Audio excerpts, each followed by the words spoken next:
सामान्यतः समाज अथवा समाजों का एक सुसंगठित और प्रशासनिक रूप होता है जो प्रत्येक देशवासी के लिए ईश्वरीय स्वरूप में स्थापित होता है। ईश्वरीय स्वरूप में स्थापित होने के कारण राष्ट्र निर्माण का कार्य ईश्वरीय कार्य करने के तुल्य है। इस ईश्वरीय कार्य को करने में जहां पुरुषों ने अपना जीवन न्यौछावर कर दिया, वहीं नारियां भी इस कार्य में पीछे नहीं रहीं। राष्ट्र निर्माण के प्रारंभ से लेकर आज तक पुरुषों के साथ देकर उनकी जीवन यात्रा सफल बनाकर उनके अभिशापों को स्वयं झेलकर और वरदान से राष्ट्रीय जीवन में अक्षय शक्ति का संचार कर नारी ने जो योगदान दिया है, वह उसकी अमर कीर्ति का परिचायक है।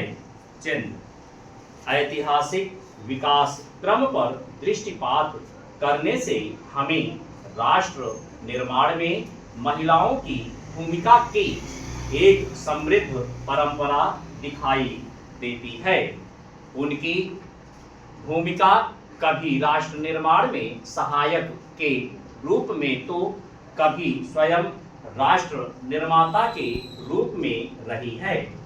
हड़प्पा संस्कृति व सातवाहन राजवंशों में स्त्रियों को सामाजिक व राजनीतिक व्यवस्था में विशेष स्थान प्राप्त था। मध्य काल में रजिया सुल्तान ने दिल्ली सल्तनत की बागडोर को अपने हाथों में ले लिया। स्वतंत्रता संघर्ष के दौरान जब भारत ने ब्रिटिश शासन के विरुद्ध 1857 में विद्रोह किया, तो इसमें भी महिलाओं ने अपने अपने स्तर पर योगदान देकर राष्ट्र की संकल्पना को साकार करने का प्रयास किया। महारानी लक्ष्मीबाई, झलकारी बाई, बेगम हजरत महल का नाम इस संदर्भ में उल्लेखनीय है। स्वदेशी आंदोलन, असहयोग आंदोलन, सविनय अवज्ञा आंदोलन व भारत छोड़ो आंदोलन जैसे राष्ट्रव्यापी आंदोलनों में महिलाओं ने पुरुषों का बराबरी से साथ दिया और राष्ट्र की स्वतंत्रता के पावन कार्य में अपना अमूल्य योगदान दिया। स्वतंत्रता प्राप्ति के बाद राष्ट्र निर्माण में महिलाओं की भूमिका और सशक्त रूप से उभर कर सामने आई।